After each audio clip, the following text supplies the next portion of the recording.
Kila siku duniani kote mamilioni ya tani za taka huzalishwa. Taka hizi sio tu tatizo, bali pia ni tishio lililojificha chini kwa chini. Kwa upande mmoja, kuzizika taka hizi kunachafua udongo na maji ya chini ya ardhi.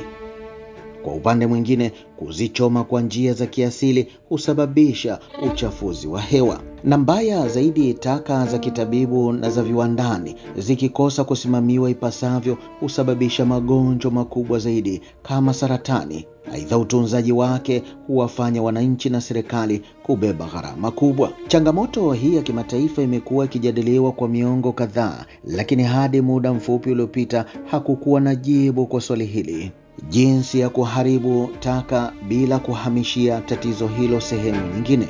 Hapo ndipo mwanga mdogo unadhihirika katika giza. Teknolojia ya plasma. Plasma, hali ya 4 ya mada, huundwa katika joto la juu sana. Katika joto hilo, vifungo vya molekuli huvunjika. Taka hazibaki tena kama taka. Muundo wake wa kikemikali hubomoka.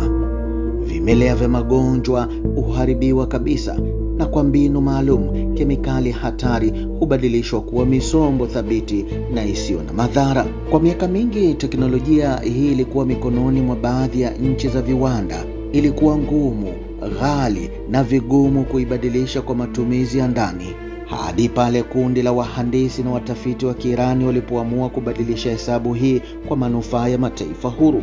Mwaka 1393 Hijiria Shamsia, Daktari Amuzgar, ambaye alikuwa ameishi kwa miaka kadhaa nje ya nchi na kufanya kazi katika mazingira ya kisayansi ya hali ya juu, aliamua kurejea nchini Iran. Alianza na ndoto rahisi: kwa nini Iran isiweze kutoa suluhisho la ndani na nafuu kwa moja ya changamoto kubwa za dunia? Alianza kazi pamoja na wanafunzi wachache na wenzake. Maabara ndogo katika jengo la zamani, vifaa vya zamani na azma isiyo na kikomo vilianzisha safari yao. Walichagua kuzingatia tanuru ya taka ya plasma, na taratibu wakafikia hitimisho kwamba taka si tatizo, bali ni fursa kubwa. Kupitia kongamano la siku moja katika chuo kikuu cha Tehran, Daktari Amuzgar alipata wataalamu wengine na kazi ikaendelea kwa jadi zaidi. Ilipita miaka kadhaa ya majaribio, uharibifu na kubuni upya. Kutengeneza mfumo wa kuchoma taka kwa plasma haikuwa changamoto rahisi. Joto la maelfu ya nyuzi, vifaa maalumu, muundo wa kihandisi wa usahihi na udhibiti wa hali ya juu. Hawakuepuka kushindwa mara nyingi, na kila kosa liliwachelewesha kwa miezi kadhaa, lakini walisonga mbele. Katika reaktori za plasma hufikia takriban nyuzi joto 5,000 hadi 10,000, na kudumisha udhibiti wa upinde huu na kuzuia mtetemo wake ni jambo gumu sana, likihitaji chanzo cha umeme chenye nguvu na thabiti pamoja na udhibiti sahihi wa mkondo. Kwa upande mwingine, hakuna nyenzo inaweza kustahimili kikamilifu joto hilo. Hivyo elektroni, kuta na nozeli huchaka haraka. Daktari Amuzgar na timu yake walihitimisha kwamba walipaswa kutumia vifaa vya kauri maalum au metali zenye kiwango cha juu cha kuyeyuka kama wolfram au molybdeni, na haya yote yaliongeza gharama za mradi. Hatimaye mwaka 1402 Hijiria Shamsia, ndoto iligeuka kuwa kweli. Mfumo ulioweza kuchakata taka za kitabibu na za viwandani, kemikali na hatari kwa usalama wa juu na athari ndogo kwa mazingira, ulitengenezwa na kuboreshwa na wasomi wa Kiirani. Kwanza, taka huchakatwa na kutenganishwa, kisha huingizwa kwenye chumba cha gesi ya plasma, ambapo joto la juu sana hupunguza kwa kiasi kikubwa ujazo wake. Sehemu kubwa hubadilishwa kuwa gesi ya usanisi na bidhaa thabiti zisizo na madhara. Lakini nini kinachobakia? Si majivu yenye sumu wala moshi hatari, bali kwa mchakato huu hupatikana vitu vilivyodhibitiwa na visivyo na madhara.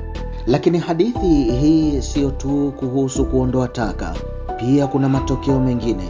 Gesi ya usanisi hutumika kuzalisha nishati, na mabaki ya vitu vigumu hubadilishwa kuwa malighafi kwa ajili ya viwanda mbalimbali. malighafi inayotumika katika sekta za petrokemikali, utengenezaji rangi, ujenzi na viwanda vingine. Katika mzunguko huu, taka kutoka kuwa tishio hubadilika na kuwa chanzo chenye thamani. Leo mfumo huu wa plasma uko tayari kutumika katika vituo mbalimbali, kuanzia hospitali na miji ya viwanda hadi vituo vya usimamizi wa taka na maeneo ya mbali. Kwa msaada wa plasma, tishio la taka hubadilishwa kuwa fursa na hata chanzo cha mapato. Hii si hadithi ya kifaa pekee, bali ni hadithi ya mabadiliko ya mtazamo. Mtazamo unaoona taka si mwisho wa safari, bali mwanzo mpya. Mtazamo unaoamini kwamba teknolojia ikibadilishwa na kuwa ya ndani inaweza kwa wakati mmoja kuleta maarifa, uhuru na uwajibikaji wa mazingira. Leo plasma si teknolojia ya kisasa pekee, bali ni ishara kwamba ndani ya vikwazo inawezekana kutengeneza suluhisho zilizo na hadhi ya kimataifa. Wakati sayansi inapowekwa kuhudumia dunia na binadamu, mustakabali hauwi tena ndoto, bali mustakabali hujengwa, na mustakabali huu umeanzia hapa.